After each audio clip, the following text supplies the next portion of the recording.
Buenas tardes a todos y todas aquí en la sala, los presentes y también a los que nos acompañan a la distancia en el Centro Universitario de Turrialba. Buenas tardes a todos ustedes en el Centro Universitario de Guapiles, en el Centro Universitario de Pérez Celedón y en el Centro Universitario de Alajuela. Es un gusto para nosotros poder compartir esta experiencia con ustedes y aquí quisiera hablar un poquito de las personas que me acompañan. Las personas que me acompañan son dos personas muy especiales, padres de niños con alta dotación, talentos y creatividad. Muchas veces hablamos de los niños con alguna capacidad especial y pensamos que son personas tal vez conflictivas y pensamos que los niños con alta dotación son niños que pueden solos o que pueden salir adelante y no es necesario que nos exijan ayudarlos como docentes, como directores, como profesionales que trabajan con la niñez, pero no es así.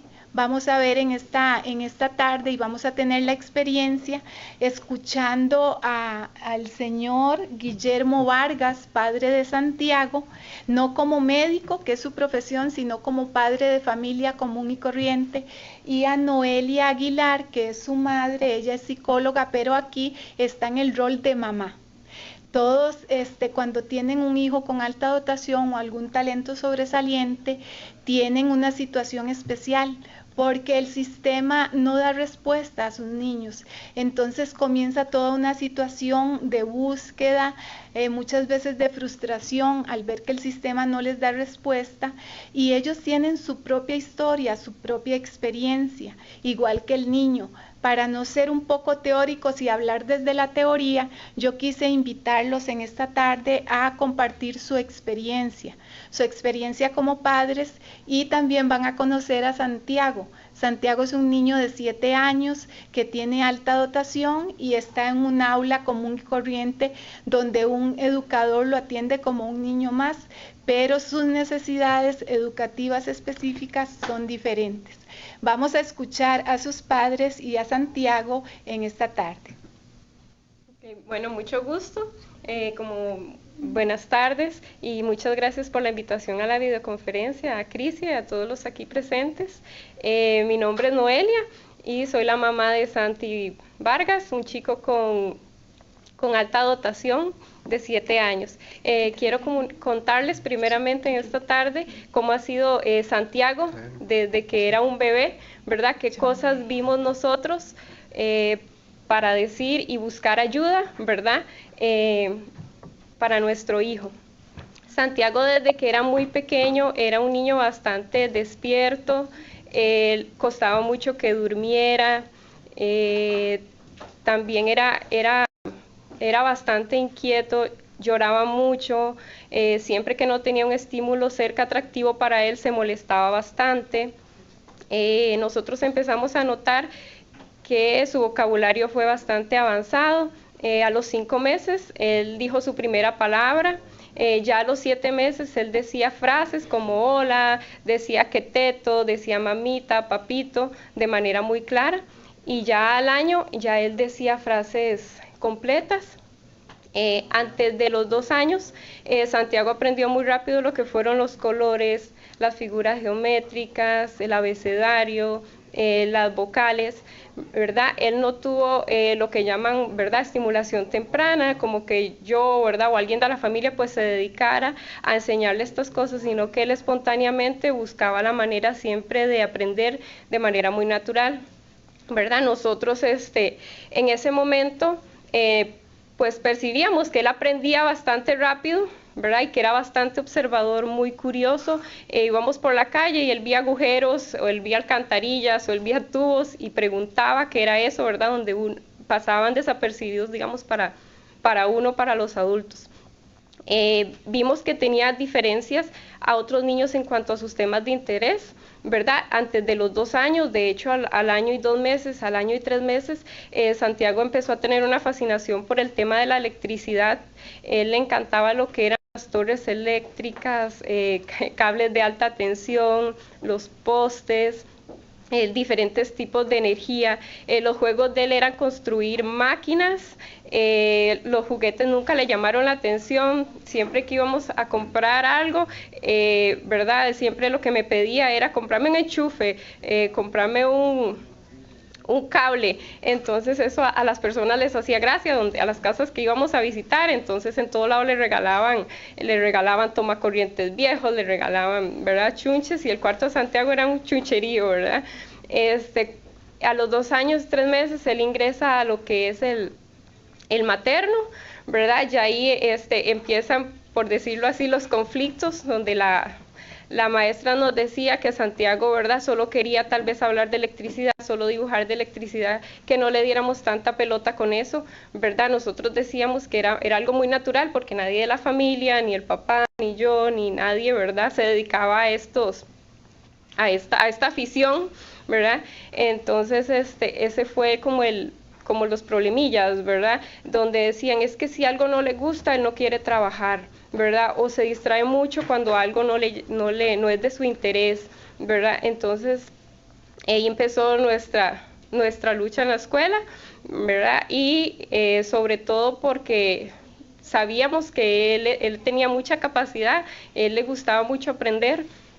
Del tema de la electricidad brincó también a lo que es el tema del universo, la astronomía, los agujeros negros, ¿verdad? Él se mantenía muy entretenido con ese tipo de temas. Le intriga mucho lo que es la existencia de vida en otros planetas, como llama él, es un tema bastante interesante para él, temas como de la medicina, las bacterias, la creación del universo, mitología, historia, cosas que, ¿verdad?, que tal vez uno, o por lo menos yo, nunca me había interesado en aprender yo, o que él también lo aprendiera. Entonces, le voy a dar la palabra al papá para que nos cuente un poquitito más de la historia o de su reflexión acerca de... Bueno, buenas tardes a todos, espero que sea de provecho esta conferencia, donde yo soy el papá de Santiago, y para reforzar lo que la madre está explicando, pues sí, efectivamente él empezó a hablar como a los 5 meses, tuvimos la experiencia de vivir en otro país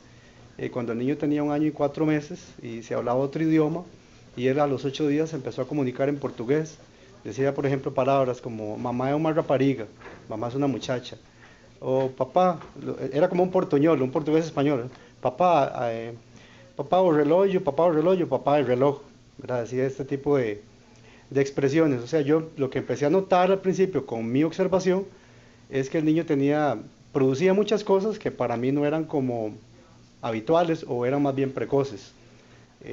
Por ejemplo, lo que es la producción lingüística, ¿no?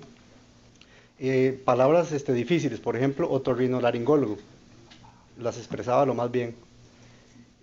Luego empecé a notar que él también tenía un especial interés por el arte, por el dibujo, y lo que más me llamaba la atención es que el niño empezó a dibujar desde muy temprana edad, de 2, 3 años, agarraba además el lápiz bastante bien, y también tenía un importante manejo del color. Por ejemplo, si dibujaba una playa, dibujaba las palmeras y las hojitas las ponía de color verde, los coquitos los ponía de color café, la arena la hacía de color gris, las flores las hacía de colores vivos. Entonces a mí me llamaba la atención que para la edad de él, que normalmente uno empieza a ver que los niños empiezan a dibujar estos monigotes, que parecen muñecos de nieve, el niño ya hacía trazos de dibujos y manejaba bien el espacio, manejaba el color, manejaba el espacio. A lo largo del tiempo, hasta ahorita, el dibujo de él ha ganado mucha complejidad. Empezaba, digamos, a hacer caras, figuras, ahora hace animes y ese tipo de cosas. Con respecto a otras áreas de interés, bueno, lo que la mamá decía de la electricidad, la música, por ejemplo, lo metimos en la escuela de música y la flauta traversa, que normalmente se empieza a aprender a los 11 años, el niño ya desde los 7 lo pasaron a flauta traversa, ¿verdad? A pesar de que las manitas de él no le... Y empezó a leer el pentagrama. En poco tiempo, antes de 1 mes de estar ya en la escuela de música, ya él leía el pentagrama. Intereses como, por ejemplo, el universo, los planetas, de la medicina, no tanto porque está estimulado, sino porque tal vez yo a veces lo llevaba a la oficina y él hablaba de temas de medicina. de tema de la electricidad, por ejemplo, en una ocasión tenía 3 años y estando en mi oficina sacó un tomacorriente, lo sacó así con su mano y una visitadora médica que estaba ahí le dice, niño, chiquito, cuidado, se va a electrocutar. Y él le dice, no me puedo electrocutar porque estoy tocando la tierra. Los que tienen voltaje son los que tienen color. Y entonces, claro, yo mismo me sorprendí porque no era algo ni siquiera que yo conociera. Ni siquiera yo sabía cuáles son los que tienen voltaje, ni que los tomacorrientes tenían una tierra. Y en fin, esa ha sido nuestra experiencia. Ya con respecto a la parte propiamente escolar o académica, como decía la mamá al principio en el kinder, el primer desfase que empezamos a ver era que cuando él entró a materno, él hablaba muy bien y él se enojaba mucho. Por ejemplo, llegaba un niño y le decía, hola Tanti, yo no me llamo Santi, no me llamo Tanti, me llamo Santiago Vargas Aguilar. Y él se enojaba mucho porque le hablaban mal, ¿verdad? Y luego ya en la escuela, hasta el día de hoy, lo que hemos visto es que él siempre está muy aburrido. Le parece muy monótona la educación, le resulta, digamos, relativamente tal vez fácil y se aburre. Y hasta en cierta medida eso también baja su rendimiento porque no pone atención, se molesta. Si la maestra lo corrige, él se molesta muchísimo, ¿verdad? Y le resulta muy aburrido. Tal vez en el último año lo que hemos visto es que otros niños también lo ven como raro, ¿verdad? Porque él quiere hablar de cuántas veces es Júpiter más grande que la Tierra. Entonces eso no es chiva para los chicos de la edad de él. Y entonces los otros niños le dicen, Santi, tú sí que eres raro. Y él se ha empezado a aislar y ha empezado a experimentar mucha soledad, ¿verdad? Entonces son dos temas que tal vez yo veo que acompañan, no sé, a estos niños, supongo. Por lo menos lo he visto en mi hijo, que él está muy aburrido con la monotonía, que no es culpa, ¿no? También es el sistema en el que tienen que educarse todos estándar, ¿no? Y luego esa soledad que él experimenta de no tener tal vez pares que sean desde el punto de vista de tal vez intelectual a la par de él, porque emocionalmente él es un niño, pero tal vez intelectualmente está un poco más elevado, ¿no? Y esa es mi experiencia, ¿verdad?, con el niño. Yo quería agregar algo. Ajá. El tener un niño con alta adaptación para nosotros como papás, ¿verdad? Lejos de tal vez lo que la gente piensa, ¿verdad? Que carga, que es un niño muy inteligente, ha sido pues bastante cansado, ¿verdad? Ha sido de bastante soledad, de bastantes vacíos, porque uno encuentra muchos mitos, ¿verdad? En que la gente no sabe en realidad que estos niños pues sí necesitan bastante ayuda, ¿verdad? Ellos son bastante sensibles. Ellos son a nivel emocional, ¿verdad? Se frustran mucho, necesitan mucho apoyo, necesitan que los escuchen, ¿verdad? Puesto que son muy preguntones, les gusta mucho hablar, llamar la atención, ¿verdad? Y eso tiende pues en muchos casos a caer mal o a decir que niño más insolente o que niño que no es humilde, que cree que todo lo sabe, ¿verdad? Pero en su cabecita, ¿verdad? Lejos de que no es que todo lo saben, pero para ellos sí lo saben. Entonces ha sido una lucha, sobre todo en el ámbito escolar, porque él en la casa son los niños más felices del mundo, porque uno les permite pues crear, les escucha, ¿verdad? Y les da lo que piden, pero en la escuela lo que nosotros quisiéramos o por lo que estamos luchando nosotros junto con otros padres de niños así, es que sean reconocidos, ¿verdad? Que haya una verdadera capacitación donde las educadoras los detecten, ¿verdad? Así como detectan otro tipo de situaciones y que les adapten pues el currículo a sus necesidades, ¿verdad? Porque lo preocupante es que la mayoría de estos niños, ¿verdad?, según las estadísticas o lo que uno ha leído, pues termina en lo que es fracaso escolar, ¿verdad?, pues no se sienten escuchados, comprendidos, y entonces esa es la lucha, ¿verdad?, que en la escuela nos escuchen, nos ayuden y les apoyen, ¿verdad?, para que sean felices, que es lo más importante.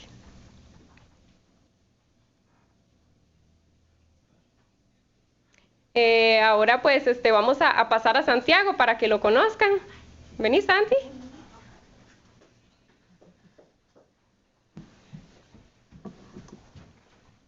¿Cómo estás? Bien. Bien. Santiago, ¿querés presentarte para que te escuchen aquí las personas presentes, las que nos ven por tele? Adelante, mi amor. Hola, mi nombre es Santiago Vargas y estoy en segundo grado y tengo 7 años. Ajá, qué lindo, mi amor. Dime, mi amor, ¿puedes contarle a ellos qué es lo que más te gusta hacer a ti? Bueno, me gusta dibujar, pasarme el tiempo tocando flauta traversa y también me gusta explorar sobre el espacio. Sobre el espacio.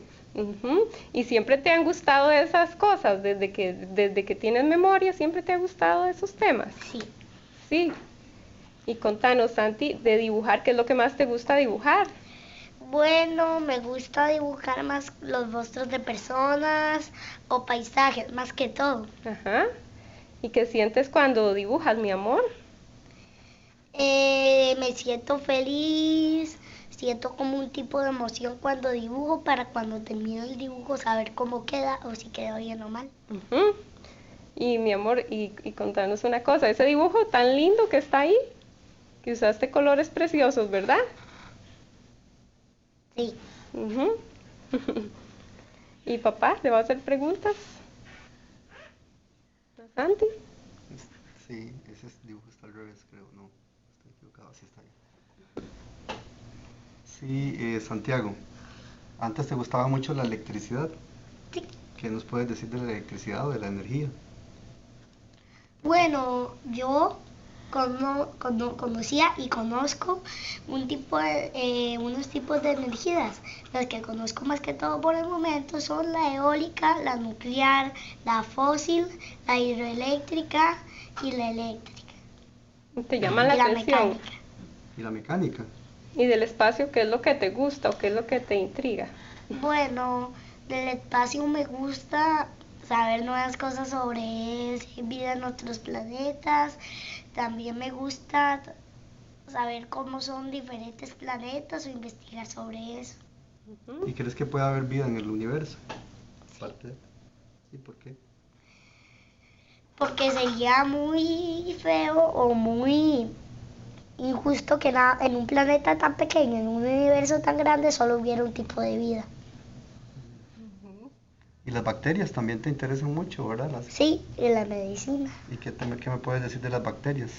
Bueno, yo conozco algún tipo de bacterias como la salmonella typhi y bacterias como esas. También conozco las células de diferentes órganos, por ejemplo las neuronas, que son células cerebrales, y los glóbulos rojos, que son impulsados desde el corazón a los pulmones para ya venir con más oxígeno. ¿Y cuál es tu órgano favorito? Siempre Mi lo órgano menciono. favorito es el cerebro. Ujú. ¡Qué carga! Y decime, mi amor, contales a ellos, a vos, ¿te gusta la escuela en este momento? En este momento, más o menos. Ajá, ¿y por qué más o menos, mi amor? A veces ahí me molestan o así, o varía la cantidad mucho de cosas. Ajá. ¿Cómo qué cosas varían? Por ejemplo, me molestan también ¿Y las maestras te gustan? las maestras. Esas sí son buenas para mí, pero lo demás casi no mucho. Casi no mucho. ¿Y qué te gustaría que te enseñaran en la escuela o qué te gustaría aprender en la escuela? Química. ¿Te gustaría química? ¿Mm?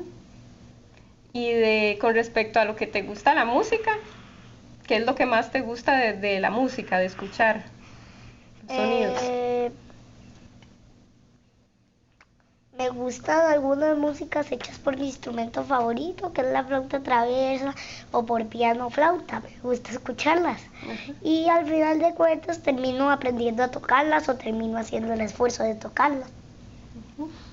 ¿Y en qué te fijas en la música? ¿En la letra o en los instrumentos? Más que todo en instrumentos. Ujú. ¿Y cómo te sientes, Santi?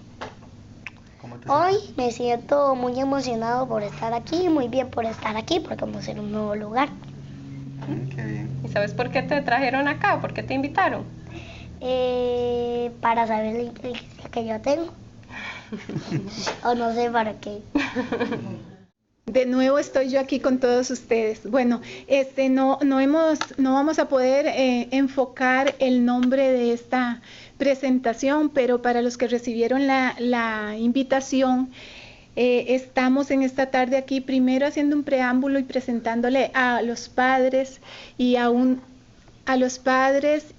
niña y a un niño con alta dotación, para que ustedes tengan como una idea más real de que un niño con alta dotación o talentos sobresalientes en una o más áreas es un niño que se puede confundir dentro del espacio escolar, y muchas veces por eso encontramos padres y encontramos educadores que dicen: no, mi hijo no tiene alta dotación, o el maestro dice: no, ese es un niño común y corriente. Más bien muchas veces tiene problemas en el rendimiento. Hay otros niños que rinden más alto, que tienen mayores capacidades, y esto sucede porque los niños con alta dotación o con un talento sobresaliente generalmente pueden ser niños que pasan desapercibidos. Hoy vamos a retomar los conceptos de alta dotación y de talentos sobresalientes que dieron origen a la legislación. La ley está basada en el proyecto que presenté en el año 2009. Ese proyecto está fundamentado en una conceptualización que tiene que ver no con la superdotación intelectual, sino con la alta dotación como un concepto innovador que viene superado ya de aquella teoría monolítica donde pensábamos que un CI por encima de 130 determinaba si un niño tenía superdotación o no. Ese concepto está muy superado desde el siglo XX. Sin embargo, muchos de los profesionales y mucha de la gente que trabaja o se acerca al tema sigue trabajando con este concepto que ya está, como les digo, superado. En Costa Rica hemos acuñado el término de alta dotación y de talentos sobresalientes, y como les repito, la ley se fundamenta en estas conceptualizaciones. Por lo tanto, yo creo importantísimo retomar aquí, ya que yo fui la persona que planteó estos conceptos, retomar aquí qué es alta dotación y qué son talentos sobresalientes. Si hubiera alguna duda al final de la presentación, pueden hacerla a la distancia o aquí en la sala. Me devuelvo un poquito para decirles que en esta tarde estamos presentando los resultados generales de una macro investigación que se realizó para validar en Costa Rica unas escalas para detectar talentos sobresalientes en las aulas. Talento sobresaliente por parte del maestro. ¿Por qué? Porque nuestros maestros hoy en día, actualmente, según la legislación, están en la responsabilidad, en el deber, no solo ético, sino profesional, de determinar si hay niños con algún talento sobresaliente o con alta dotación en sus aulas. No pretendemos, por supuesto, que ustedes conozcan cómo son estos niños totalmente o los identifiquen de una manera integral, pero sí es importante que ustedes tengan elementos básicos para hacer la detección. Y en conocimiento, desde hace una década que trabajo el tema aquí en Costa Rica, de que nuestros maestros no tienen herramientas, no tienen instrumentos, no tienen test para hacerlo y no tienen formación ni capacitación especializada para ello. Sin embargo, están obligados a hacerlo desde su rol de maestro y detectar ya sea aquí en Costa Rica, a un comité de apoyo y luego a una dirección regional, tienen esa responsabilidad. Por eso asumimos el reto también de validar estas escalas en Costa Rica. El objetivo general de esta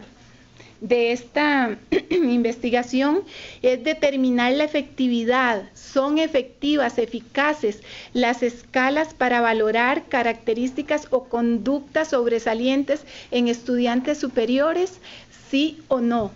La escala original estaba en inglés, entonces era imposible que nosotros pudiéramos accesar a ella, ¿verdad? Así es que nos dimos a la tarea de traducirla, adaptarla y posteriormente, a través de una investigación de 3 años, validar las escalas científicamente. ¿Esto para qué? Para poder decir, bueno, hemos hecho este esfuerzo para que nuestros maestros cuenten con una herramienta que ya científicamente está validada, o sea, hemos probado que sí mide lo que quiere medir y que sí es efectiva y que sí está de acuerdo con los enfoques teóricos y con lo que los expertos dicen. Por eso nuestro objetivo de determinar esta efectividad se logró y vamos a ver el proceso de una manera rápida en esta tarde. Los aspectos relevantes de esta investigación son que se definió una muestra representativa. Algo representativo es que se toma un grupo, en este caso de niños, con características similares a una población general o nacional y que los resultados en la investigación se van a poder generalizar o utilizar con toda confianza en la población general. ¿Cuál sería la población general en este caso? Todos los niños de primero y segundo ciclo, todos los niños de enseñanza general básica. Para que la muestra fuera representativa, estadísticamente hubo que definir y tomar en cuenta una serie de variables y una de ellas es que por lo menos deberíamos participar de la investigación unos 1.500 o 1.600 niños. Ustedes saben lo que eso implica. Generalmente las investigaciones que se hacen son pequeñas investigaciones que lo que abarcan son 200 o 300 chiquitos, ¿verdad? Entonces no es suficientemente confiable para que esos resultados nosotros los podamos generalizar. Para que estos resultados se pudieran generalizar a todo el sistema educativo nacional, a todo Costa Rica, a todo el sistema educativo, era necesario entonces trabajar con una muestra bastante grande de casi 1.600 niños y así lo hicimos en una primera etapa. Los niños que participaron fueron de escuelas públicas, tanto rurales como urbanas. La metodología que se empleó es descriptiva correlacional, porque vamos a ver por qué correlacional, porque vamos a comparar los resultados que obtuvieron los maestros con los resultados que obtuvieron los profesionales que también participaron en este estudio. La investigación constó de dos fases. Una primera fase que fue de aplicación de estas escalas por parte de maestros del sistema educativo regular. A estos maestros les dimos una inducción, se les dieron unas charlas para que entendieran lo que es la alta dotación, ¿verdad? Y no lo confundieran con superdotación, aunque son dos términos que están muy correlacionados. Y ellos aplicaron a los niños los instrumentos y en una segunda fase se preseleccionó de esos 1.562 niños los que dieron positivo según la información de los maestros. Vamos a ver cuántos fueron. No, primero vamos a ver el problema de investigación. Bueno, ¿por qué hicimos la investigación? Porque había un problema. Si ustedes como educadores, yo les pregunto, ¿hay un problema para detectar o evaluar niños en las aulas? ¿Qué me dirían ustedes? Sí, ok, entonces no, estoy hablando con la verdad, ¿verdad? Hay un problema. ¿Cuál es ese problema? Que hay ausencia inopia de herramientas científicamente validadas para que ustedes detecten niños o educandos con alta dotación y talentos sobresalientes en el primero y segundo ciclo, o sea, de primero a sexto grado. Y hablo de detección porque no es lo mismo diagnosticar, identificar o detectar, todo tiene procesos de complejidad. La detección es la capacidad de que el maestro pueda de una manera responsable y objetiva decir, este niño considero de acuerdo a mi formación, a mi experiencia, a mis observaciones responsables, que tiene capacidades que sobrepasan por mucho lo del promedio de todos los niños coetáneos o de su misma edad cronológica. Y para entendernos sobre qué estamos hablando, voy a retomar el concepto original de lo que es alta dotación, la definición que planteamos cuando se hizo el planteamiento del proyecto de ley a la Asamblea Legislativa. Y entendemos la alta dotación como aptitudes, dotaciones, capacidades innatas, naturales, que vienen con la persona, son una condición, así como su color de piel, así como el niño con retardo o problemas en el aprendizaje es muy lento y muy concreto, así un niño con alta dotación tiene un ritmo diferente, tiene una comprensión más compleja y mayor profundidad.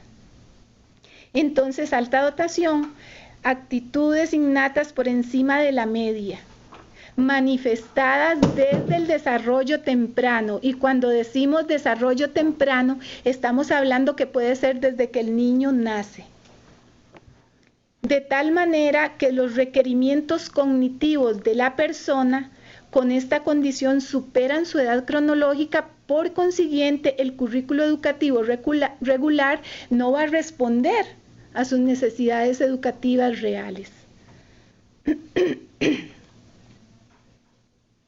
Se caracterizan por rasgos como los siguientes: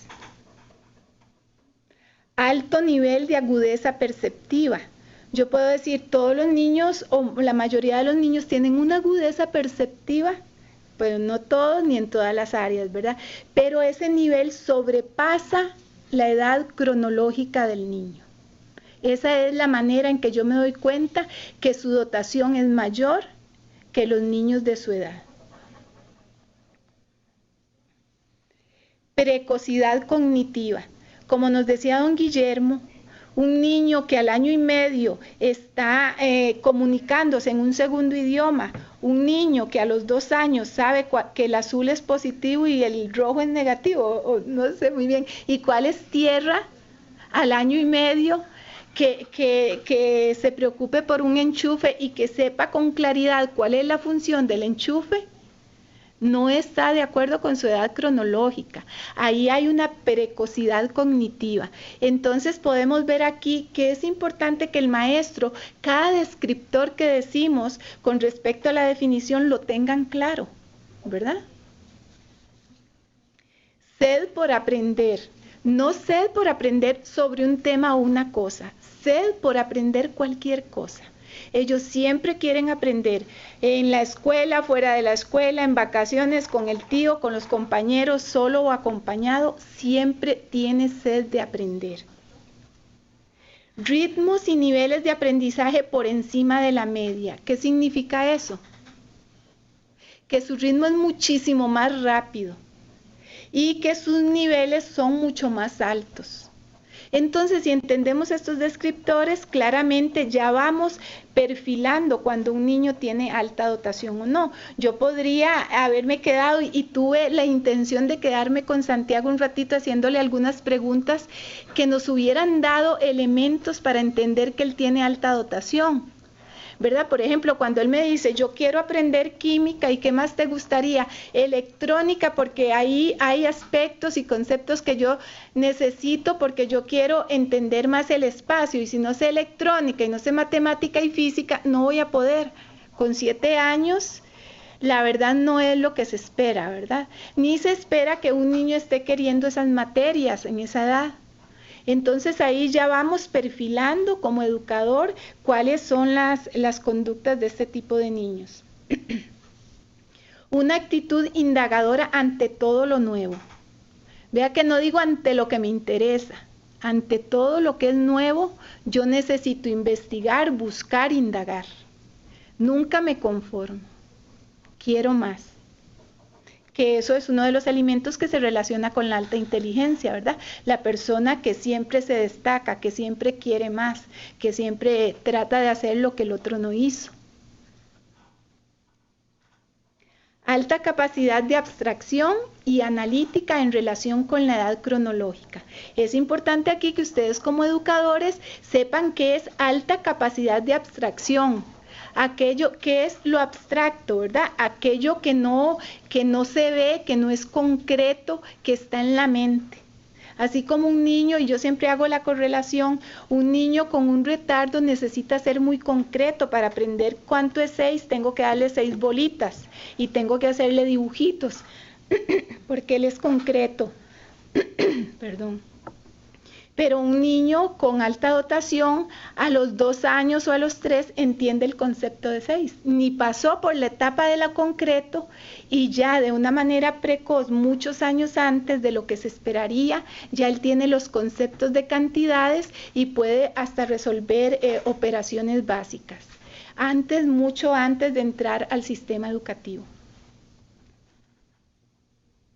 Agudeza intuitiva sobresaliente, ¿verdad? Es otro de los aspectos. Hipersensibilidad emocional. Todo lo captan, son capaces de sentir el dolor, el sufrimiento, la injusticia, de desarrollar la fe, lo ético, lo moral, con gran agudeza, sin que nadie se los haya enseñado. La injusticia, ¿por qué a este niño le pasa esto? ¿Por qué hicieron esto? ¿Por qué me tratan así? ¿Por qué se separan? Los porqués, siempre con relación a todo lo que es emocional y elevada autoconciencia de sí mismo. Pensamiento complejo. Ustedes como educadores deben tener claro qué es un pensamiento complejo y por qué los niños asocian y con una información sacan otro montón de elementos y ustedes dicen, no se les ha hablado de eso, no hemos nunca visto eso, pero él relaciona una información con una situación de una manera interconecta porque tiene un pensamiento complejo y produce conocimiento. Esta manera de pensar, así como la manera de aprender inductivamente, es natural en estos niños.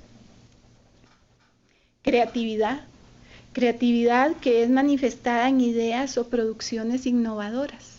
¿Verdad? Desde pequeñito uno ve que él propone lo que los otros compañeritos no ven. Y no nos podemos, eso sería a grandes rasgos el concepto de alta dotación y los descriptores básicos para ir determinando si un niño tiene este tipo de condición o no.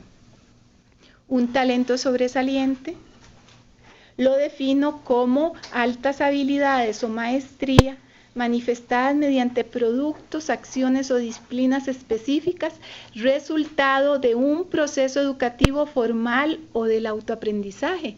Hay gente que desarrolla talentos que son autodidactas, poetas, deportistas, artistas, tipo de productos o de disciplinas que se pueden con la automotivación desarrollar. Hay otras disciplinas que necesitan de un entrenamiento y disciplina formal. Aquí lo que queda bien claro es que la alta dotación es la condición con la que el niño viene. El talento se desarrolla y se obtiene. Nadie nace con un talento musical. Por eso vemos que en la Edad Media, por ejemplo, habían tantos pintores, escultores y artistas allá en Europa, porque se estimulaba mucho, los reyes querían tener las mejores obras de arte, las mejores piezas musicales en sus reinos, etcétera, y había todo un entrenamiento de niño y una selección. Entonces, los talentos deben cultivarse, deben desarrollarse. No podemos confundir alta dotación con talento. Son dos cosas diferentes. Uno es la condición que tengo y otro es el resultado de un entrenamiento donde el proceso educativo y el maestro, la escuela, los padres, los facilitadores, las figuras significativas son fundamentales para que el niño lo desarrolle o no lo desarrolle. Volviendo a las escalas. ¿Qué son las escalas de valoración de conducta en estudiantes superiores que validamos aquí en Costa Rica? Son 14 formularios, porque ahora, digamos, los teóricos actualmente hablan y tratamos de hacer la valoración o la identificación de una manera integral. No podemos seguir como en el pasado asociando inteligencia con rendimiento académico o con conocimientos intelectuales únicamente. Eso se superó desde, como les digo, el siglo pasado. Por eso estas escalas tienen 14 formularios. Estos formularios cada uno valoran un talento diferente. Está desde los que utilizamos en la investigación, que fueron aprendizaje, creatividad, motivación y liderazgo, que son fundamentales para el concepto de alta dotación y que se correlacionan, hasta otro tipo de formularios como de tecnología, de comunicación, de capacidad administrativa, de música, área artística, área de matemática, de ciencias, de escritura, etcétera. Un formulario para cada aspecto. The meeting has been automatically extended. ¿Para qué sirven las escalas? Estas son las siglas en inglés, disculpen. Estas son las siglas en inglés, pero en español serían las escalas para valorar o para medir o para evaluar el rendimiento de conductas en estudiantes superiores. Cuando se habla de estudiantes superiores son aquellos que destacan de la media en su rendimiento, en su comportamiento y en sus acciones. Entonces, ¿para qué sirven? ¿Por qué Crisia duró casi 3 años trabajando casi con 2,000 niños y la ayuda de las personas evaluadoras que aplicaron las pruebas? 3 años, pero ¿para qué sirven? Sirven para detectar talentos en áreas específicas. Muy importante, es una herramienta importante para el maestro.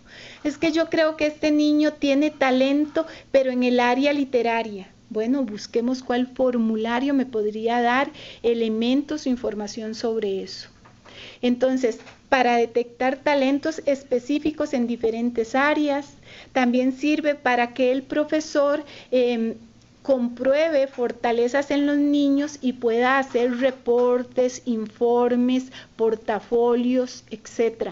También sirve para probar estrategias de intervención pedagógica. Por ejemplo, que el niño, que usted dice, usted es un maestro muy creativo, un profesor muy creativo, entonces dice, bueno, los niños están bajos en matemáticas, yo tengo mi propia propuesta de intervención pedagógica para que los niños mejoren en matemática. Entonces le aplico el formulario, salieron bajos, no tienen capacidad de resolución de problemas, etcétera. Aplico la intervención pedagógica. Ustedes mismos la pueden crear y unos meses después, 3 meses, voy a trabajar así para que superen, para que aprendan a resolver problemas. Y vuelven a aplicar las escalas para ver si los niños lograron desarrollar esas habilidades específicas. Sirve para identificar talento y enviar a niños a programas especiales, ya sea un programa de enriquecimiento, una aceleración, que el niño tiene mucha madurez y necesita estar por 1 año por encima o 2 de donde está, o hay un proyecto o hay unas actividades extracurriculares donde yo quiero que este niño, con las condiciones que tiene, pueda participar. Entonces le aplico 1 o varios cuestionarios para determinar que realmente él tiene talentos en esas áreas o programas musicales, y entonces con eso yo lo que hago es que hago un informe y digo, de acuerdo a la observación objetiva de esto y esto y esto, el niño tiene capacidad para participar. Puede ser área deportiva, puede ser área artística, puede ser en música, puede ser en matemática, en cualquier área de las 14 temas que se trabajan aquí en las escalas.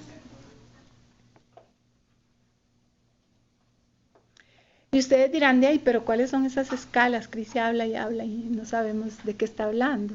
Bueno, aquí les voy a poner algunos ejemplos para que ustedes vean lo sencillas que son estas escalas. Como aquí, digamos, pedagógicamente esto está mal porque no observamos con claridad lo que está ahí. Entonces nos dimos a la tarea de destacar algunos descriptores. Ven, ahí por ejemplo, estas escalas tienen una primera página que lo que hace es determinar o decir todas las características del niño, el grado en que está, la edad, la fecha de nacimiento, quién lo evaluó, cuándo lo evaluó, si es un experto, si fue su maestro, cuál es la escuela. Y comenzamos con las 14 áreas. La de aprendizaje, que siempre es donde nos enfocamos más en el aprendizaje, ¿verdad? Tiene 11 descriptores o 11 ítems. Les voy a poner o a destacar algunos de los ejemplos para que ustedes vean más o menos qué es lo que el maestro debe preguntar.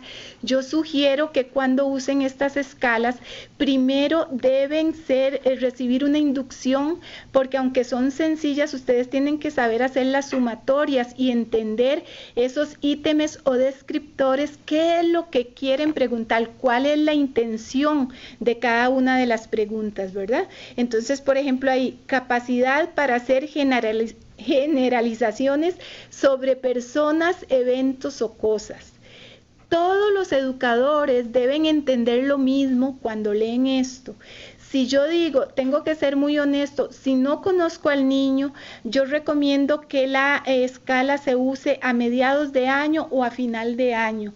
No vale la pena que vayan a aplicar un test de observación objetiva si yo no tengo claridad sobre el comportamiento de ese niño. Entonces, y que entienda qué significa capacidad para hacer generalizaciones sobre una persona. Deme ejemplos, ¿qué significa eso? ¿Por qué? Porque por experiencia se los digo, hay educadores que no entienden de qué se trata el descriptor. Entonces, si yo no entiendo qué debo preguntar, no voy a ser justa con el niño a la hora de decir si él presenta esa conducta en alto grado, en bajo grado o está ausente en él, ¿verdad? Otro ejemplo, posee gran cantidad de información sobre una variedad de temas. Yo le digo, mira, ese chiquito solo habla de reptiles, para no irnos a lo de geográfica. De reptiles, sí, solo de reptiles, ya, pero los niños con Asperger también tienen una fijación en un tema específico y ahondan en ese tema y ese tema es su mundo, eso es otra cosa. Estamos hablando de que posee gran cantidad de información sobre ¿qué? Sobre cualquier tema. Sobre cualquier tema. Esa es la diferencia. Y ahí ustedes van observando. Entonces parece muy simple y es muy simple, pero debemos entender qué estoy preguntando. Habilidad para realizar observaciones profundas, sutiles o agudas. ¿Qué es eso? Yo puedo ponerle una manzana a un niño y él me dice es roja y es redonda. Es una observación, pero es una observación sutil, aguda o profunda. ¿Sí? No, eso es muy obvio. Es muy obvio que la manzana es roja y que es redonda. Ahí no hay profundidad en la observación.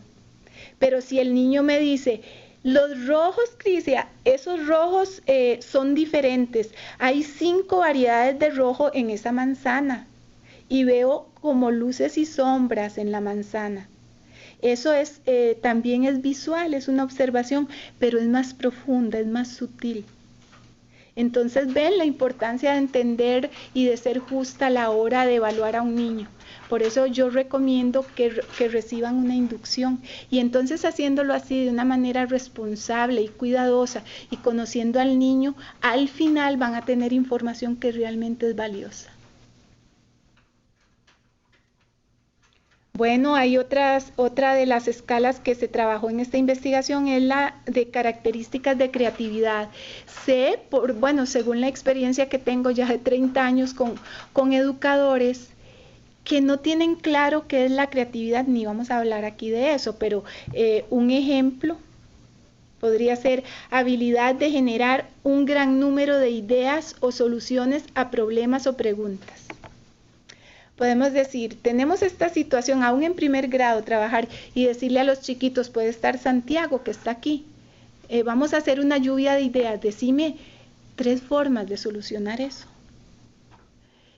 Niña, así, y los otros repiten, 2, 3, bueno, 5 ahora, ¿no? No pueden.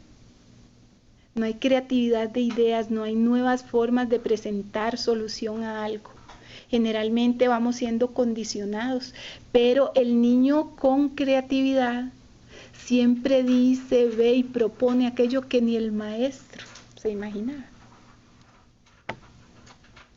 Una actitud no conformista, sin temor a ser diferente, pero ser diferente porque propongo lo que considero que es la solución de las cosas, aunque los otros no lo vean. Bueno, este descriptor es muy profundo, pero de eso se trata, de que cuando lo que me dicen para mí no es una respuesta satisfactoria, como niño, no importa que tenga 5, 6 o 7 años, soy capaz de decir lo que pienso, aunque esto sea diferente a lo que la maestra dijo o lo que la maestra propuso. Otro formulario que también se utilizó y se usa en las escalas y se usó en la investigación es el de características de motivación. Y aquí ustedes me pueden decir, bueno, hasta un niño que tiene muchos problemas escolares, con una buena pedagogía y un buen facilitador está motivado. ¿Es cierto? Pero, ¿qué tipo de motivación se observa en un niño con alta dotación? Esa es la gran diferencia. Tenacidad para encontrar información sobre temas de interés, que ya pasó el tiempo, que la maestra me trata mal, que no me escucha, que los otros niños no me ayudan o me hacen ruido, no me dejan concentrarme, no importa, yo siempre voy a tener esa pasión, esa tenacidad por encontrar información nueva, información que le dé respuesta a lo que yo necesito saber, aunque los otros no estén interesados. Es una motivación intrínseca. No me la da el ambiente, no me la da los recursos que tengo, no me la da la maestra, es intrínseca a mí, viene conmigo. Persistencia en las tareas incluso cuando ocurren contratiempos. Es cierto que estas conductas pueden ser en cualquier niño, pero aquí se trata de decirles que el niño con alta dotación siempre tiene motivación por aprender. Eso no quiere decir que otros niños no puedan presentar esa conducta. Persistencia cuando persigue sus metas, ¿verdad? Bueno, están clarísimos esos descriptores. Lo importante es que cuando yo los use tenga claro el comportamiento del niño y sea justo a la hora de evaluarlo. Este fue el tipo de escalas que se utilizó en la investigación. Quiero hablarles un poquito de los referentes teóricos porque aquí es donde se sustenta. Aquí es donde se sustenta la validez de la investigación. Según los autores que estamos usando para sustentar o fundamentar la investigación, los porcentajes de niños con talento sobresaliente a nivel general, según François Gagné es uno de los teóricos en que yo me he fundamentado desde que se presentó el proyecto de ley y en todas las acciones que hemos hecho en estos años. Este autor dice que la alta dotación es la condición con la que viene la persona y el talento se logra a través de esfuerzo, de trabajo, de disciplina, de perfeccionamiento de una habilidad. Y lo vemos en la vida real y como un deportista de alto rendimiento, ¿verdad? Y hablando de Navas, que es como del que hablamos siempre, si él no tuviera la oportunidad, aunque tenía el potencial y tenía tal vez los reflejos y la coordinación visomotriz necesaria, si él no hubiera tenido la oportunidad de ir a grandes ligas, de tener esos entrenadores exactos, tal vez ese talento no se hubiera manifestado tanto hasta el momento de llegar a ser sobresaliente con respecto a muchos otros, que no dejan de ser buenos, pero que no son sobresalientes. Según François Gagné, el 10% de una población general presenta talentos sobresalientes. Y según Renzulli, el autor original de estas escalas en inglés, de entre un 15 y un 20% de la población general esperemos que manifieste talentos sobresalientes. Con este contexto teórico conceptual trabajamos la investigación, vamos a ver cómo nos fue. Si se acerca a esto, quiere decir que logramos validar científicamente las escalas para Costa Rica. Y si no, pues no lo logramos y la investigación nos sirvió de mucho porque entonces no contamos con un instrumento probado científicamente.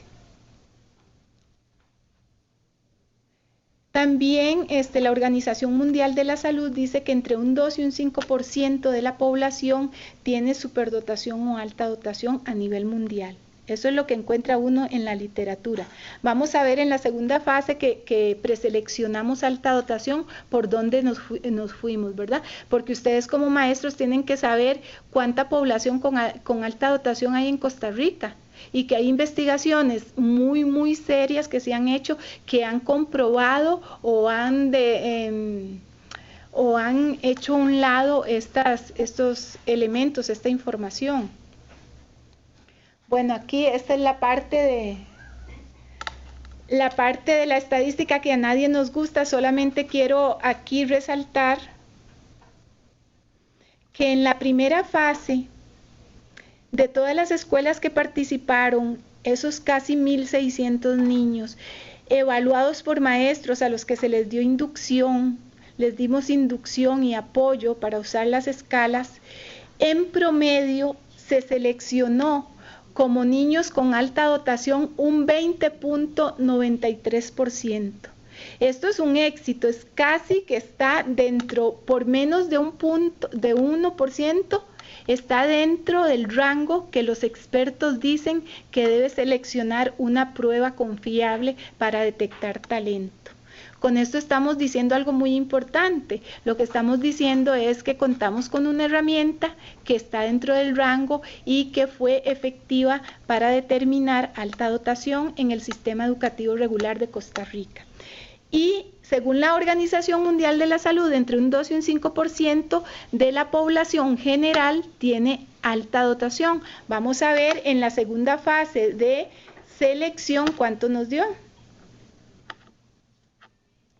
Ahí podemos ver un 2.32% de los niños que participaron aquí en Costa Rica como muestra representativa obtuvo alta dotación. O sea, de esa muestra general seleccionamos 35 niños con alta dotación que están en las aulas, que participaron y a los cuales hay que darle seguimiento. De esa muestra, quiere decir que en todo nuestro sistema, bueno, imagínense con 100 chicos con alta dotación bien atendidos y con apoyo y con no solamente dentro del aula, sino a nivel general, todo lo que se puede aportar para un país.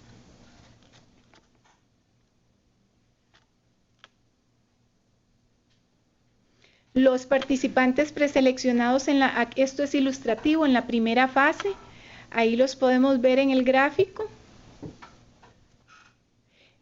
Con color moradito, ¿lo ven? Esa es la muestra de todas las escuelas. Ustedes ven que cada institución es como una pequeña comunidad y tiene sus características. Unos daban 16, otros 20 y resto, pero en general, como es una investigación representativa, hay que promediar y estos promedios nos dieron ese 20.93%. Con alta dotación, ahí vemos el cambio, ¿verdad? Esto es como cuando uno pone una esencia. El agua siempre es la gran cantidad y la esencia es pequeña. Siempre la esencia de algo es muy pequeña. Esta es la población con alta dotación, ahí la ven indicada con moradito, que en consenso el promedio fue 2.32%. Ahí está el gráfico general. La población preseleccionada, un 20.93%, y la seleccionada en la segunda fase, un 2.32% del total. ¿Qué quiere decir eso? Bueno, que si tenemos pongámoslo así, 1.500 niños, es imposible que un experto diagnostique alta dotación en 2.000 y resto de niños, porque eso es carísimo, y porque un profesional especializado, que aquí casi no hay, por cierto, para que evalúe a tantos niños se le haría imposible a nuestro sistema educativo regular. Pero si los maestros participan en la preselección y aplican bien las escalas, casi un 80% es sacado, y es diferente trabajar con un 20% de esa muestra para ver si realmente tienen alta dotación a la totalidad de la población. Ese es el mayor aporte que obtenemos con el uso de las escalas. Las conclusiones generales de esta investigación, ya casi en el discurso las hemos ido dando, y es que, como ustedes vieron, entre la primera fase que participaron los maestros y la segunda, que fue realizada por evaluadores calificados, hay una gran diferencia, pero esa diferencia es la que teóricamente se esperaba. Entonces, al correlacionar lo que dice la teoría con los resultados que obtuvimos, la correlación, ¿cómo fue? Positiva. La correlación establecida entre las valoraciones del profesorado evaluador en la primera fase de la investigación y los resultados de la segunda fue positiva. Los resultados confirmados en las dos fases de la investigación corroboran la confiabilidad en los procesos de adaptación y validación del instrumento como herramienta para la detección de talento en Costa Rica por parte del profesorado.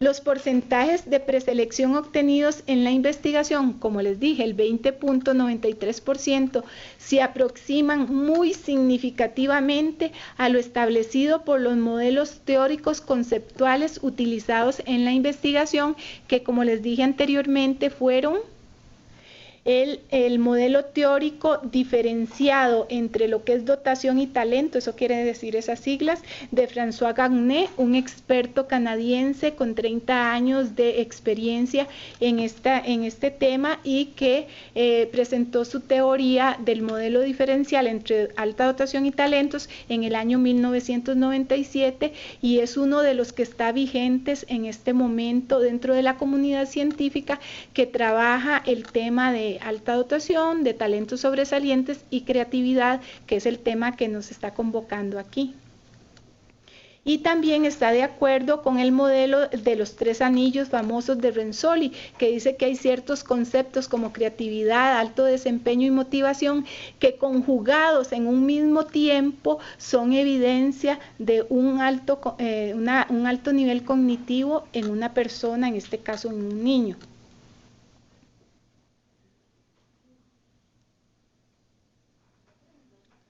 Luego, comparando el piloto, yo previamente había hecho un estudio piloto con estas escalas en su primera edición, que fueron traducidas en España, y los profesores seleccionaron el 80% como positivo. Vea el avance tan grande que hemos tenido. Esta última edición de las escalas las traducimos aquí, las adaptamos aquí, las validamos aquí, y ya el maestro no dice, no, de todos el 80 tiene talento. Son capaces de observar científicamente y decir, de esta muestra solo el 20 presenta tales conductas.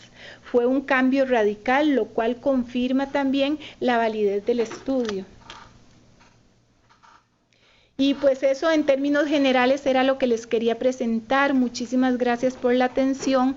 Si tienen preguntas, tanto en los centros universitarios como aquí en la sala principal, creo que va a haber un espacio para preguntas seguidamente. Muchísimas gracias.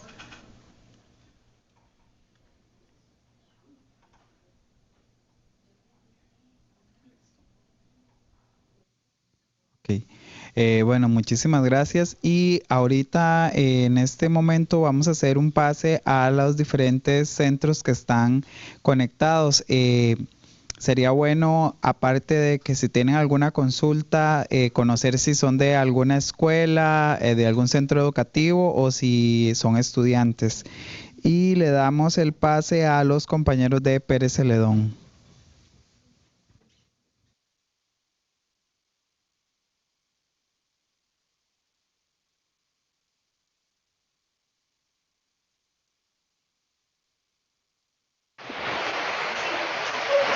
Buenas tardes, soy psicóloga, mi nombre es Carla Raven y estoy aquí por el interés que tengo en el tema.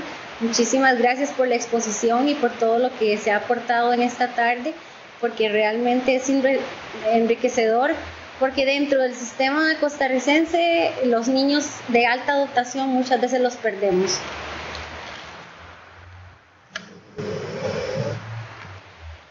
Bueno, muy buenas tardes. Mi nombre es Karina Peraza Leiva, soy psicóloga y docente para el Ministerio de Educación también. Muy contenta de la información que nos brinda, ¿verdad? Realmente muy interesante, porque nuestro sistema no está preparado para estos chicos. Entonces, realmente muy enriquecedor. Muchísimas gracias.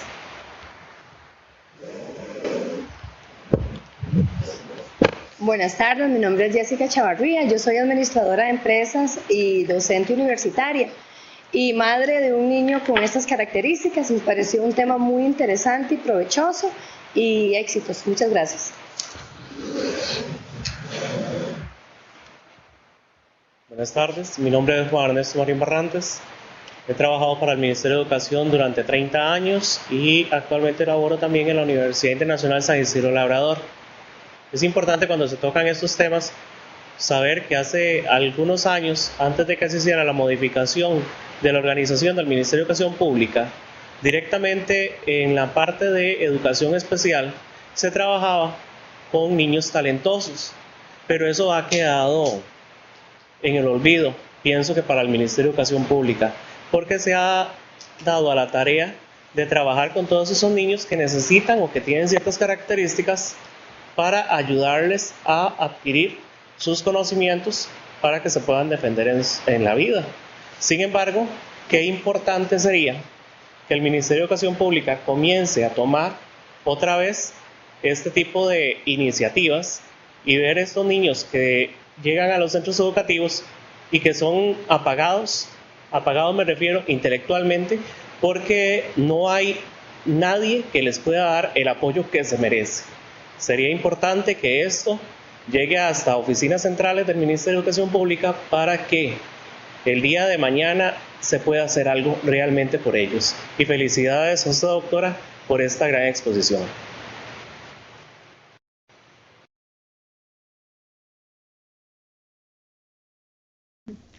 Buenas tardes, compañero. Mira, tal vez no tuvimos tiempo en esta exposición de decirles, de hacer un marco contextual de la situación. Realmente, como la mayoría sabe, en el año 2009 se presentó el proyecto de ley ante la Asamblea Legislativa para la promoción de la alta dotación, talentos y creatividad en el sistema educativo costarricense.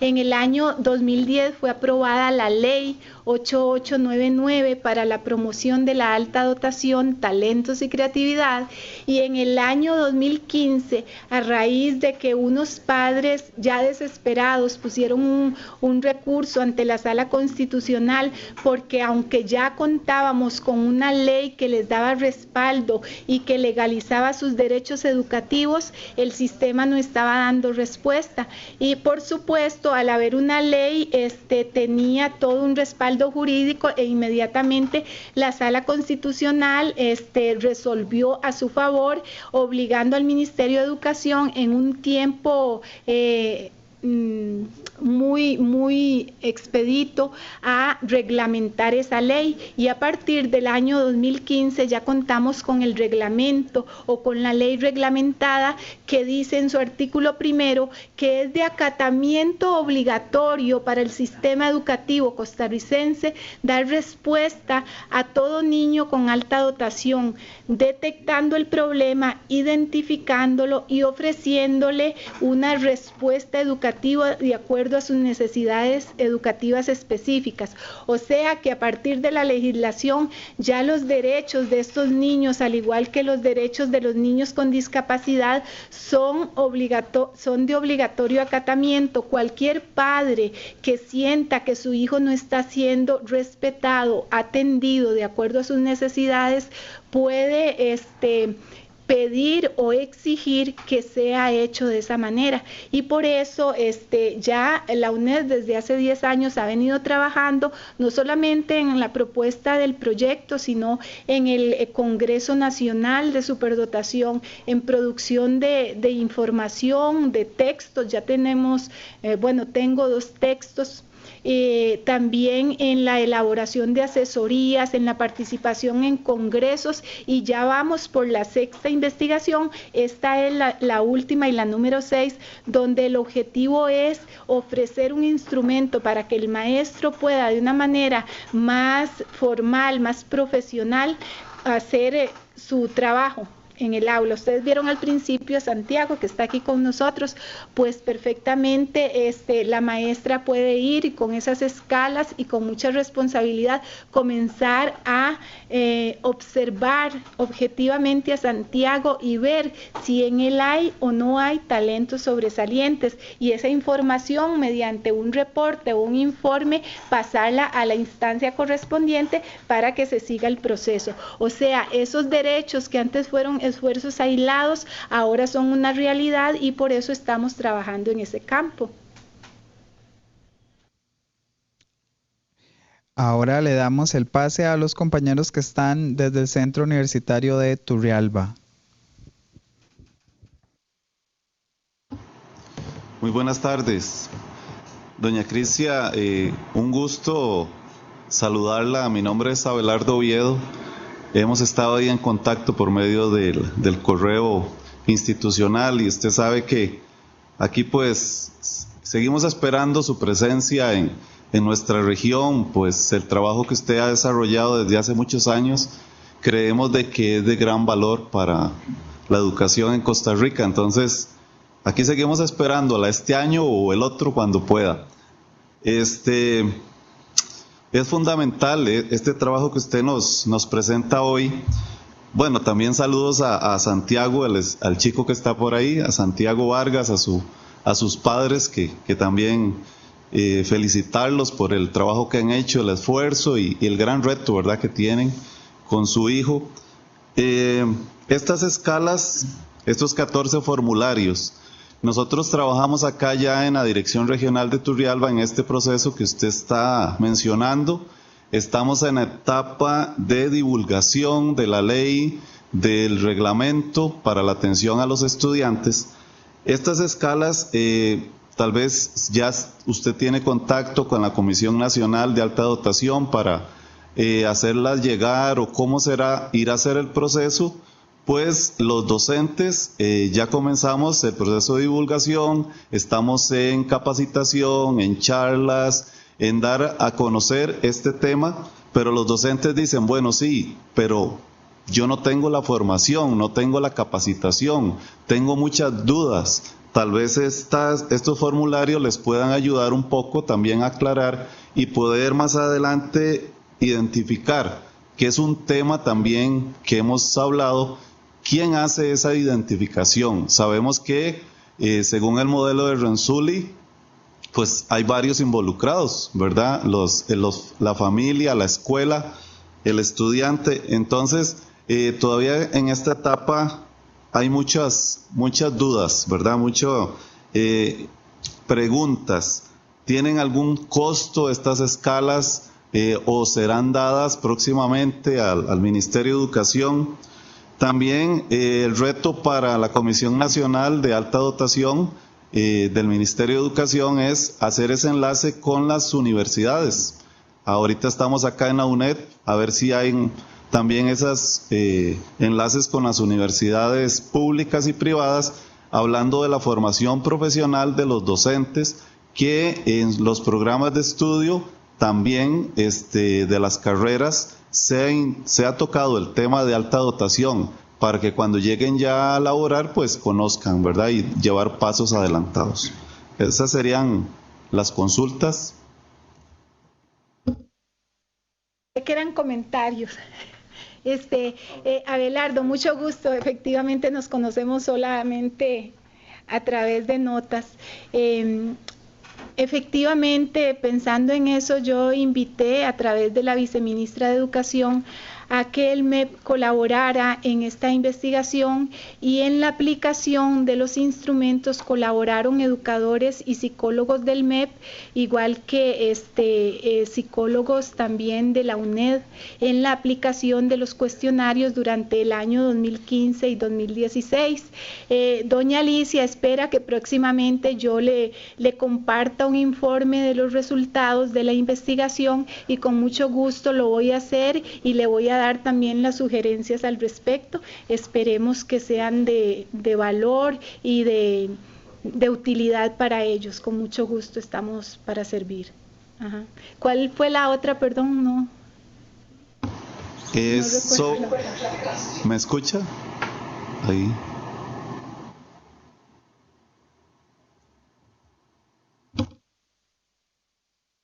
¿La vuelvo a hacer? No.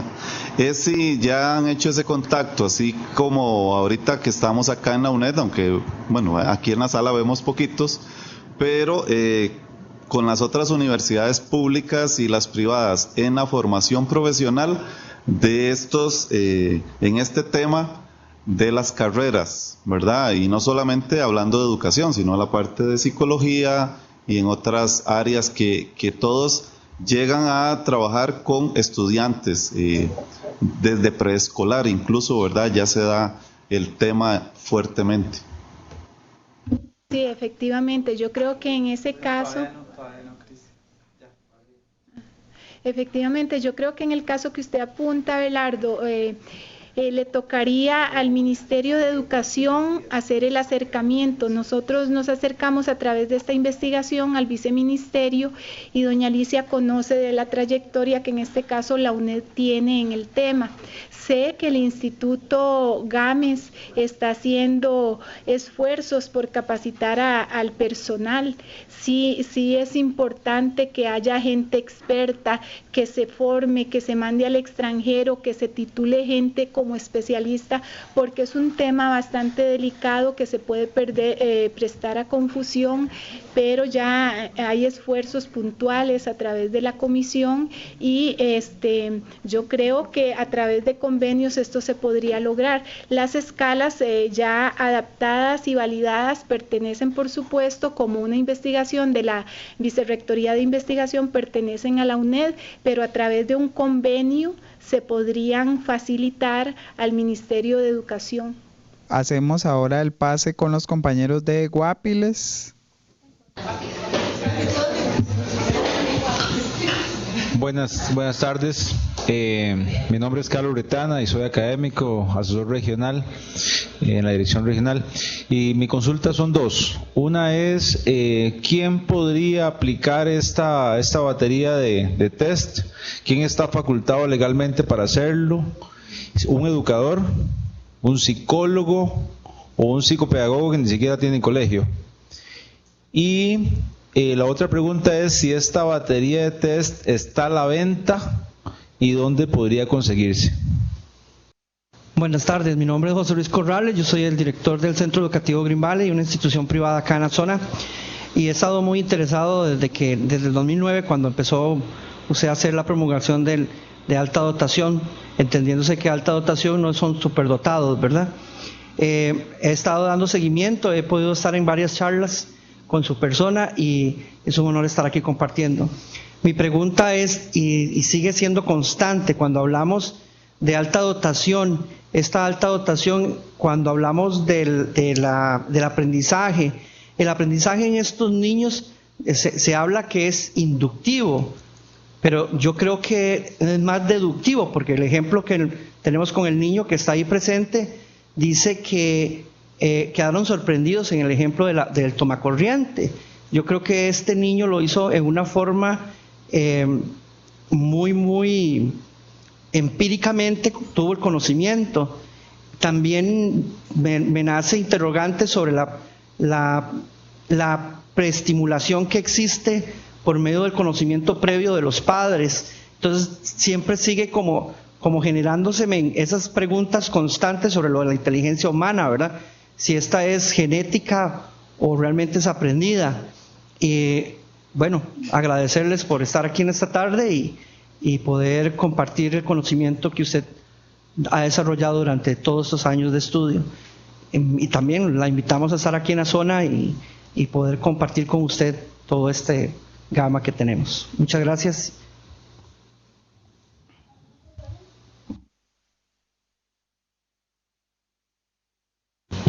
Esas serían todas las preguntas. Gracias. Muy bien. Bueno, vieras que no tenía lapicero. Honestamente, si se me va, me la pueden repetir.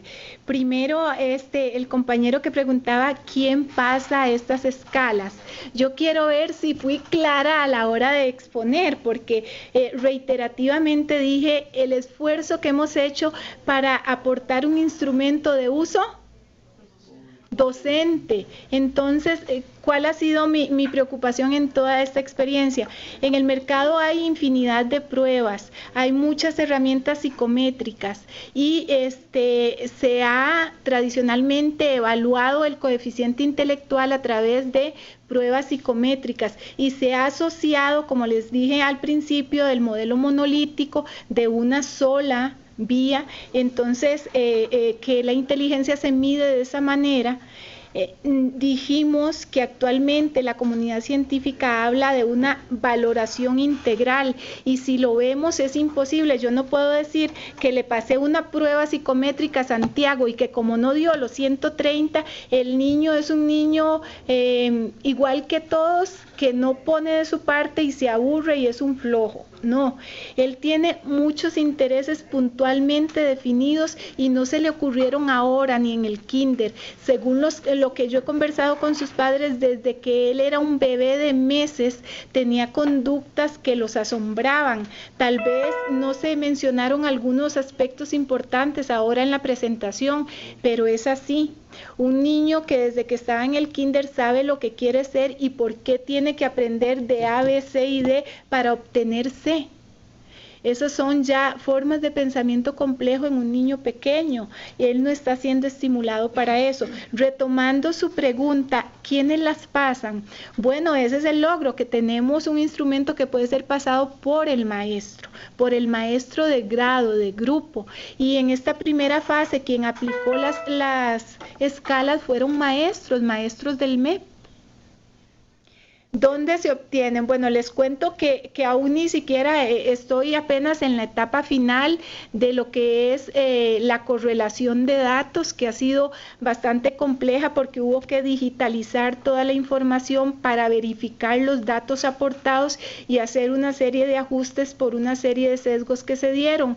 Entonces, en este momento no está ni el informe final, pero las escalas pues pertenecen a la Universidad Estatal a distancia. Es un trabajo realizado bajo la responsabilidad de esta servidora con la colaboración del MEP y entonces, como dije anteriormente, en el caso de querer ser usadas, se podría establecer un convenio y ver la forma en que se le faciliten al sistema educativo para su uso, en caso de que hubiera interés.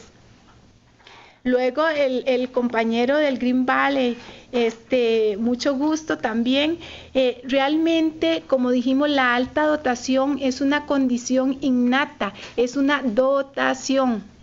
Ahora se habla de altas capacidades, de altas aptitudes, hay una serie de conceptos, depende del país o del teórico que enfoque el tema, pero nosotros estamos hablando y confirmamos la alta dotación como esa aptitud natural, innata, genética por encima de la media. Es una condición, como dijimos al principio, que viene con la persona, que por supuesto, como usted menciona, depende de como lo dice Gagné, que es uno de los teóricos en que fundamentamos la presentación, François Gagné.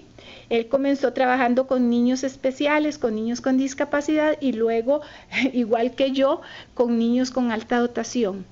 Esa condición genética, innata, natural, ese don con que viene la persona, al ser expuesto al medio, hay una serie de catalizadores, decimos nosotros, tanto intrínsecos de la persona como son la motivación, el deseo de aprender, la emocionalidad, el temperamento, etcétera, como catalizadores externos que pueden ser el ambiente, la familia, personas modelos significativas, experiencias del entorno, oportunidades, sistema educativo, y todo eso junto puede contribuir a que el niño desarrolle su potencial y lo maximice, manifestándolo en un talento sobresaliente, como lo puse en la definición, o que se pierda. Por eso vemos que generalmente no se identifican o no se dice hay un niño brillante allá en Talamanca o en Upala. Puede ser que tenga la misma condición que un niño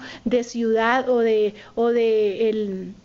el colegio que usted dirige o en el que usted participa, pero las oportunidades son distintas, y lo puse con el ejemplo de Navas para los que les gusta el fútbol, no es el caso, pero también otros. Hay gente que es buena para la cocina, tuvo la oportunidad de estudiar, de obtener los elementos, los productos y de crear, de hacer creatividad en la cocina. Otro no tuvo la oportunidad. Por eso aquí cobra tantísima importancia la educación. Cuando el niño tiene la oportunidad de ser expuesto a un sistema o a una educación tanto formal como no formal adecuada, ahí se le está dando la oportunidad para que maximice ese potencial o se le está privando de que lo haga. Entonces aquí la educación es fundamental.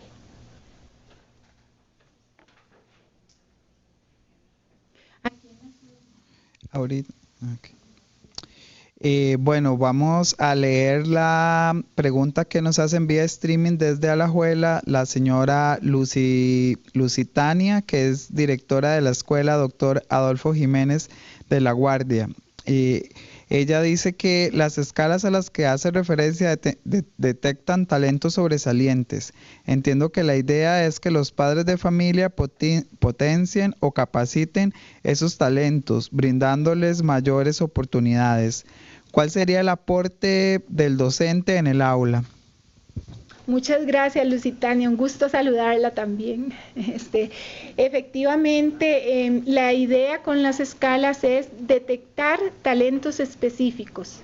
Si entendí bien la pregunta, o sea, ¿cuál es el aporte que puede dar el padre y el educador? Bueno, una vez que yo sé que el niño tiene potencial en un área específica, y que lo que yo estoy dándole a ese niño no responde a su necesidad real, y quizá esa sea la causa de la desmotivación, del aburrimiento o de los problemas de conducta que presenta ese niño, es responsabilidad mía como educador, a través de no solo del enriquecimiento del currículum, sino de propuestas nuevas, de darle oportunidades a ese niño para que desarrolle el talento de acuerdo a la capacidad que tiene para hacerlo.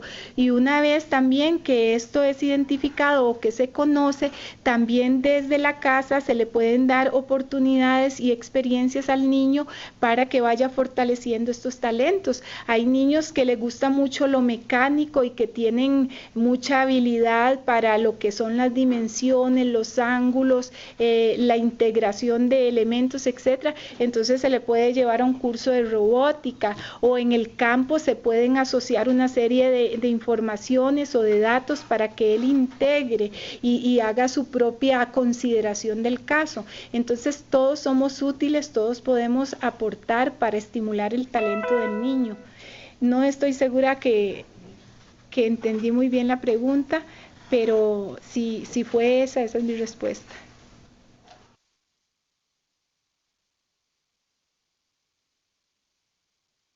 Tener las consultas aquí desde la sala desde Mercedes de Montes de Oca.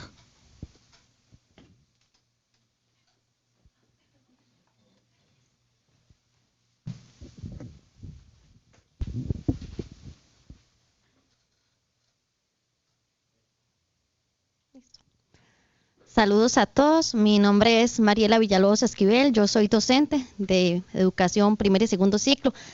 Quiero rescatar el acompañamiento que tengo acá de mis compañeras, porque al igual que muchos de ustedes, nosotras tuvimos que pasar varios, ¿verdad?, retos, tuvimos nuestros problemas, ¿verdad?, dificultades para poder llegar acá, tuvimos que pedir permiso, corrimos mucho.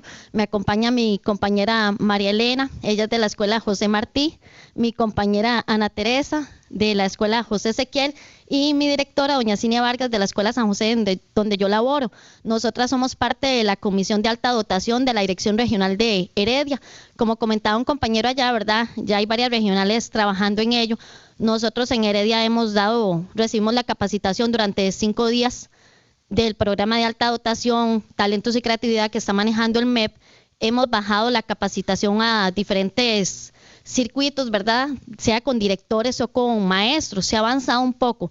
Sin embargo, mi pregunta, más que pregunta, creo que es una observación. Llama mucho mi atención donde doña Crisia dice que es necesario una inducción clave con los docentes, porque nosotros lo hemos visto, ¿verdad?, mucho de este instrumento que propone doña Crisia o de otras pruebas, cómo infiere la percepción, incluso la formación académica a la hora de detectar, ¿verdad?, un niño con alta dotación. ¿Cómo se puede manejar esto a nivel nacional de manera que sea el mayor alcance posible a toda la población docente? Porque estamos claros, ¿verdad?, ya que lo van a aplicar docentes, para que no caigamos en esa injusticia o tal vez en ese error de pasar por alto o de no haber hecho una adecuada detención, ¿verdad?, de manera objetiva, más que subjetiva, porque creo que no todos los 20 docentes pueden entender, percibir, ¿verdad?, o aplicar el instrumento de la misma manera. Entonces, me llama la atención cómo se puede hacer esa inducción para que realmente hagamos un buen trabajo, porque me preocupa, porque bueno, conozco a doña Crisia por correo y nos conocemos personalmente. Yo soy estudiante de la Universidad de Costa Rica en una maestría de gestión jurídica de la educación y mi tesis es sobre la ley, la implementación de la ley de alta dotación, y me preocupa cómo se va a hacer este proceso, ¿verdad?, porque he leído y he observado, ¿verdad?, y en una de esas que he leído, leí un artículo de La Nación que dice que en Costa Rica hay fuga de cerebros. Y es una realidad. Hoy no contaba con que iba a tener la oportunidad de conocer un niño de alta dotación. Yo estoy aquí a la par de él y estoy como maravillada, ¿verdad? Porque realmente tal vez no son tan escasos, pero sí han sido escasos nuestros esfuerzos para detectarlos, ¿verdad? Y finalmente estos niños pasan por nuestras aulas, pasan por nuestros colegios y por nuestras universidades y terminan en el extranjero, ¿verdad? Y es mano intelectual, mano de obra, no sé qué más puedo decir de ellos, 100% que tenemos que tener la capacidad de retenerlos en nuestro país, capacidad de que se dé el trabajo intelectual y el desarrollo laboral de ellos dentro de nuestras fronteras, ¿verdad? Que no se nos vayan. Y tal vez si nos comparamos a nivel latinoamericano o internacional, Costa Rica ha estado un poco rezagado con respecto a los esfuerzos, ¿verdad?, que se han hecho en otros países. Entonces, mi observación es más que todo en cuanto a la detención, la inducción que se va a dar para que la mayoría de los docentes, ¿verdad?, que tengamos la oportunidad de aplicar estos instrumentos, lo hagamos de manera muy objetiva, ¿verdad? Eso sería. Muchas gracias. Buenas tardes, mi nombre es Cinia Vargas, directora de la Escuela San José en San Rafael de Heredia del circuito 01. A mí me viene preocupando porque yo tengo 26 años de servicio, de ellos pues una parte fui docente de primero y segundo ciclo y desde hace quizá este tiempo yo vengo con la inquietud de esos niños porque yo los conocí como índigos, los conocí como, no sé, como hay estudios en otros países hechos al respecto, pero en nuestra práctica diaria pues los tenemos y sabemos que ahí están. Yo como educadora siempre fui como muy abierta, pero hoy como directora pienso, ¿dónde está la articulación que hay en las diferentes ofertas educativas que tenemos en el país para que estos chicos no solo sean encontrados, buscados o asistidos, sino para que ellos sean pues felizmente graduados a un nivel de universidad, porque tenemos que estar bien, la escuela los descubre, tenemos colegios para ellos, tenemos una universidad, porque estos niños no responden a una edad cronológica. Entonces vamos a tener niños con 8 años o 11 años que puedan estar capacitados para estar, no sé, en 10º, 11º a nivel de universidad. Por esa parte yo digo que debe de haber una articulación, porque si no seguimos con niveles de frustración. Con respecto a los docentes, como directora yo veo un panorama un poco difícil, un poco que se deba de trabajar más profundamente. ¿Por qué? Porque el docente lo puede ver como una carga más laboral, como una fatiga incluso laboral, que estamos ahora con esta situación y todo lo que viene en cuanto a legislación.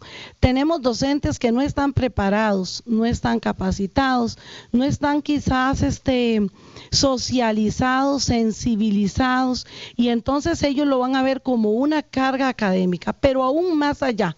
Yo como directora que manejo recurso humano, que manejo esta población y que manejo además una situación de infraestructura, no podemos dejar de lado que los ambientes educativos tienen que ser aptos para que estos procesos se den. Yo por eso tengo un montón de incógnitas y un montón de situaciones que me llegan y me dejan como con mucha ansiedad. Cuando yo pienso en Talamanca, yo fui directora en la zona de Talamanca. ¿Tenemos infraestructura apta? No. ¿Tenemos recurso pedagógico para ello? No. ¿Tenemos docentes sensibilizados? No. Entonces, ¿cómo vamos a trabajar? ¿Por qué?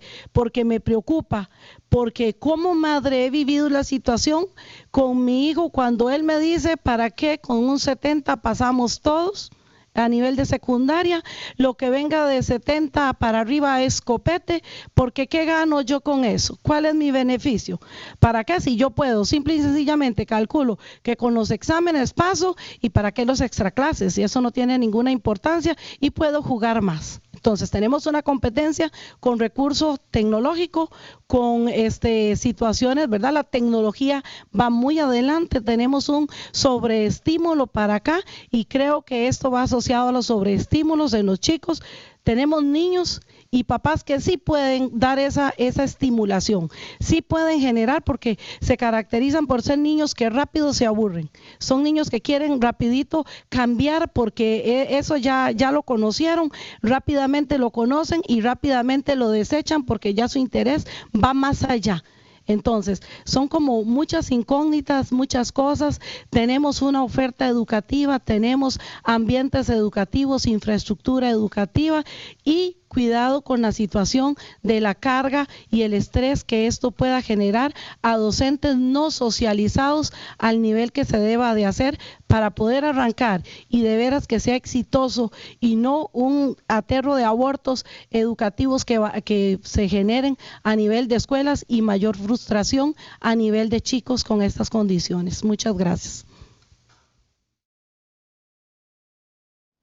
Bueno, muchísimas gracias a todos por su participación y con este comentario de la directora de la Escuela de San Rafael de Heredia, me uno a el comentario porque esta situación la he visto durante todos los años que he elaborado con educadores, con asesoramiento, con propuestas.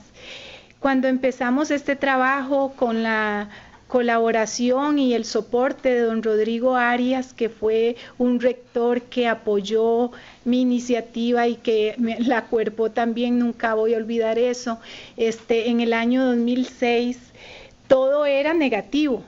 Cristian, no sé, puedes presentar el proyecto de ley, pero un proyecto de ley a solas. Yo todo lo que es político y los ambientes políticos no son de mi gusto.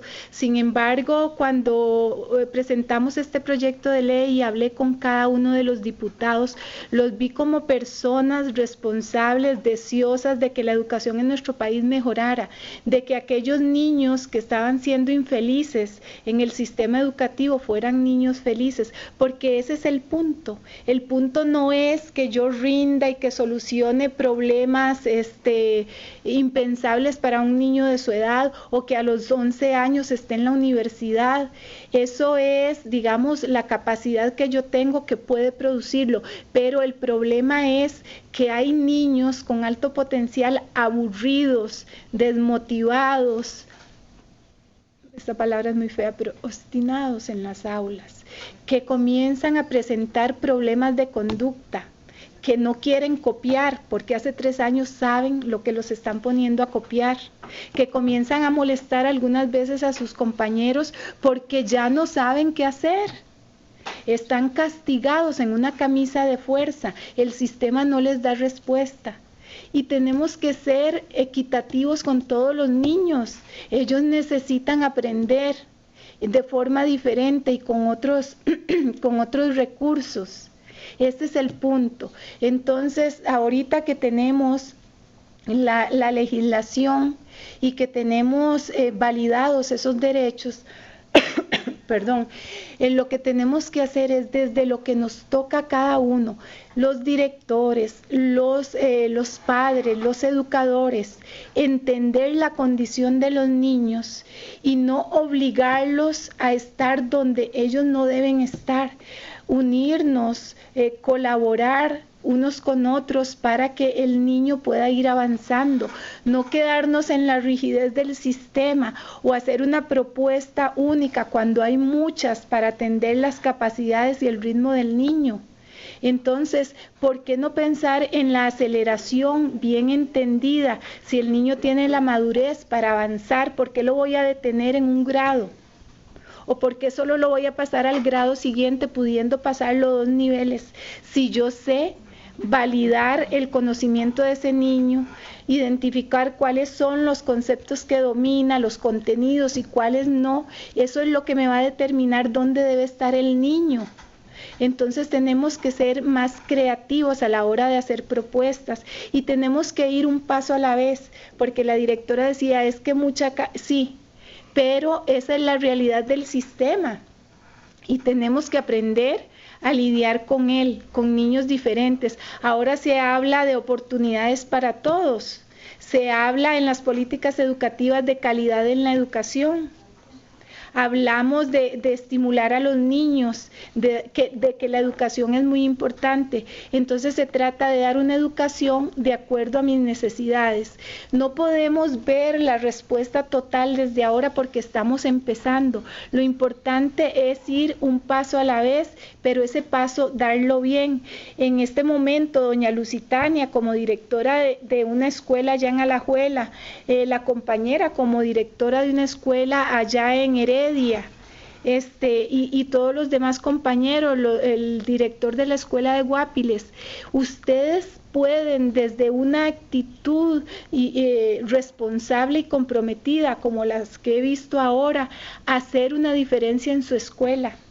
No podemos cambiar a todos, podemos cambiar el entorno que nos rodea a nosotros, haciendo bien lo que nos toca, no viendo si el otro lo hace bien o no lo hace bien, si le gustó o no le gustó lo que yo propuse, sino qué es lo que se necesita y qué es lo que realmente va a beneficiar a aquel entorno, a aquellos niños, a aquellos subalternos en el caso de las directoras, para que ellos puedan hacer su trabajo con mayor comodidad, con mayor justicia social para los niños. Entonces, lo importante es empezar, es ir bien. Ya por lo menos tenemos esta herramienta, no sé, como les digo, si se va a usar en el ministerio o no, pero la satisfacción es de haberla podido validar en el país y de poder decir estamos dispuestos a aportarla y a presentarla como un recurso dentro del marco correspondiente. Quiero agradecerle a todos y todas en esta tarde por su participación, por su interés. Muchísimas gracias y pues nos veremos en una próxima ocasión.